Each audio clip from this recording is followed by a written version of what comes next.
to Dr. Lewis. Thank heaven! Dear Lewis, the clouds are dispersed, and I have now the clearest prospect of my summer campaign, which, I hope, I shall be able to begin tomorrow. I took the advice of counsel with respect to the case of Clinker, in whose favor a lucky incident has intervened. The fellow who accused him has had his own battery turned upon himself. 2 days ago he was apprehended for a robbery on the highway, and committed, on the evidence of an accomplice.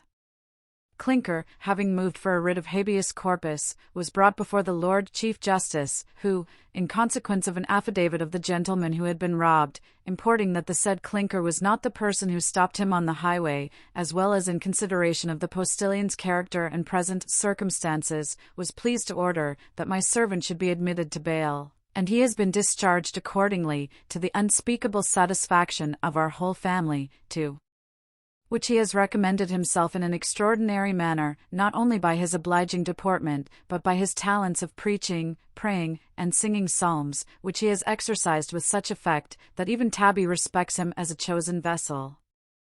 If there was anything like affectation or hypocrisy in the success of religion, I would not keep him in my service, but, so far as I can observe, the fellow's character is downright simplicity, warmed with a kind of enthusiasm, which renders him very susceptible of gratitude and attachment to his benefactors.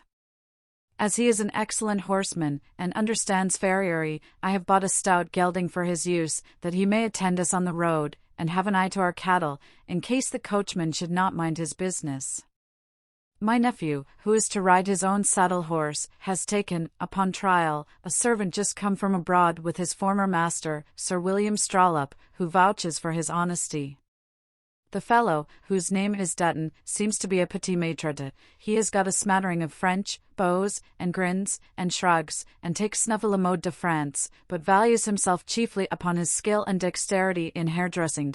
If I am not much deceived by appearance, he is, in all respects, the very contrast of Humphrey Clinker.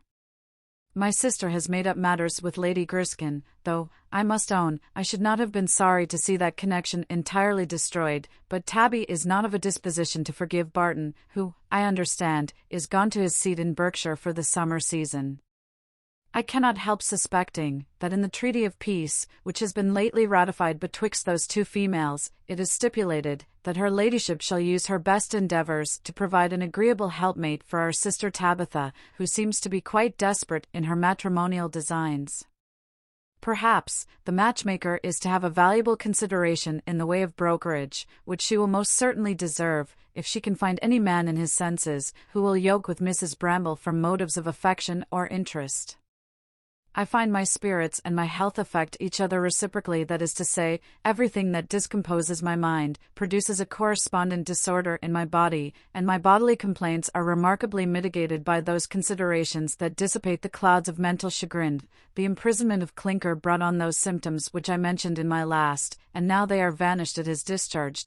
It must be owned, indeed, I took some of the tincture of ginseng, prepared according to your prescription, and found it exceedingly grateful to the stomach, but the pain and sickness continued to return, after short intervals, till the anxiety of my mind was entirely removed, and then I found myself perfectly at case.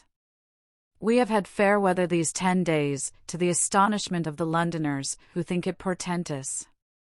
If you enjoy the same indulgence in Wales, I hope Barnes has got my hay made, and safe cocked by this time. As we shall be in motion for some weeks, I cannot expect to hear from you as usual, but I shall continue to write from every place at which we make any halt, that you may know our track, in case it should be necessary to communicate anything to your assured friend, Matt. Bramble, London, June 14th.